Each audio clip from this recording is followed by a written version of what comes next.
My third choice, number 3, is probably not Nath's favourite. Another wild camp, Laughter Tour and Bellover Tour. It's one of my least enjoyable hikes that we've done. I enjoy the wild camps. I enjoyed editing them, especially when we're in different tents and we get that sort of banter from one to the other.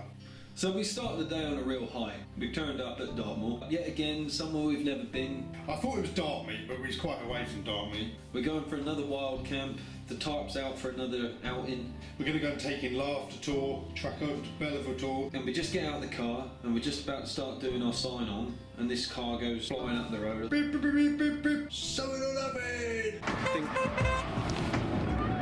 Something will happen! On camera!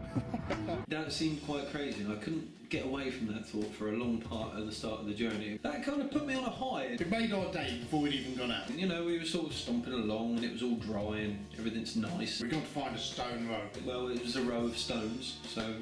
It's all overgrown. If you've seen one stone row, you've seen them all. This is it, Dre. And I've got to be honest, on a scale of 1 to 10, that's probably the mark I'd give it as far as sort of stone rows that we've seen goes. 3. 3. 1 for each stone. Nath decided he's going to start baiting stone rows, and someone actually commented and said they couldn't believe that we was baiting something of historical significance. We get up to Laughter Tour, enjoying a cup of coffee and a bite to eat. We're taking in the views. Again, we can see places that we've been. And then after this, there seems to be a route sort of going down the side of it that leads into this woodland. Nath's navigating. Navigate around the woodland. It's all working. Then we navigate a little cut through that takes us up to the side of Bellover Tour. And at this point it started to sort of rain, so the waterproofs are going on. Bear in mind, we're expecting the rain. We knew it was going to be a wet day. And we want to go and stand up on top of this tour and give it a little shout. Then we start making our way down to a forestry. I'm always conscious when we're camping now that I want to camp near water so I can top my water bottles up at the end of the day. So we've looked at this woodland on the map and there's a little river on the side of it, but that's not too far. In the morning it's not a huge hike back to the car. We find somewhere to set up our tents. Nath's tarp flies up. Mine is being a right pain in the arse. Whenever we decide to pitch camp, I just want to throw my tent up or tarp or whatever as quickly as possible and lay down in the dry for a bit. And if I can, fall asleep. Not that that is ever possible when you've got Trevor Lewis trying to pitch a tent next to you, throwing shit all over your tarp. There's no ground, there's nothing to peg into, it's just mushy, mulchy bed of leaves. Get the first loop up, pin it here and here, I come down, pull it tight and it just pulls everything out. I'm going around in circles. I've got to finally get it up and I swear, the slightest bit of breath and that thing's going down, you know. And something that's not documented on the video is I went down to the stream in Baltic conditions to try and fill my water bottles up, and it was the most relentless task I could possibly imagine. To filter 2 litres of water just seemed to take forever, and my forearm was cramping up, my hands were freezing in the water. Then I have a look in Nath's tarp and oh my god, it's like a TARDIS, you know, it doesn't look that big on the outside and you get in, it's like, wow, this is really roomy, so I invite myself there for lunch.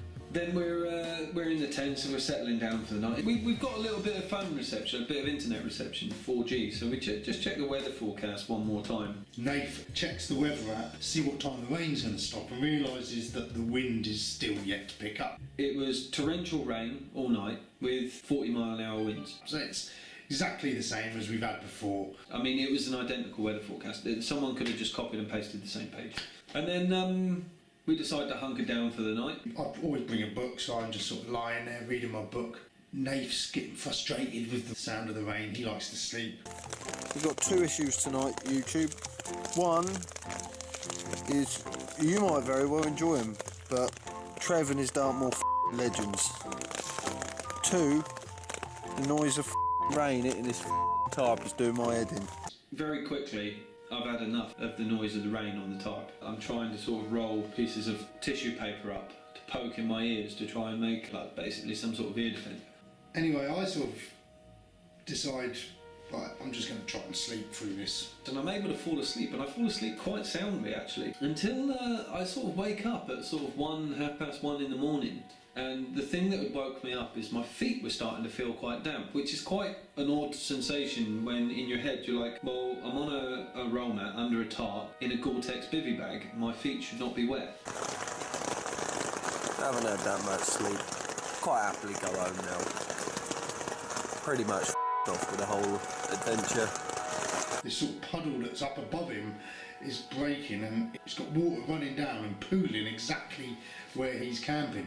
I didn't realise at the time, but I've actually pitched my camp and my roll mat in this depression. My roll mat was like a pontoon, sort of jetty type thing, in the middle of this lake that's formed around me. And he wakes up and vlogs in the middle of the night, and you can see in his face that, you know, the way his mouth turns up when he's, this is shit, he's not having a good time. After making a brief but aggravated vlog, I soon realised that there are a very limited selection of contortions that will enable me to rest my body without pushing the roll mat into the puddle to the point where it floods over the top and gets me even wetter. If the shoe was on the other foot, would I have woken him up and said, come on, let's this, you know?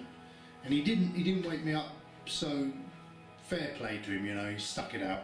So by the time we wake up in the morning, bearing in mind I've had like a few hours sleep max, I'm absolutely cramped from sleeping in an almost vertical fetal position.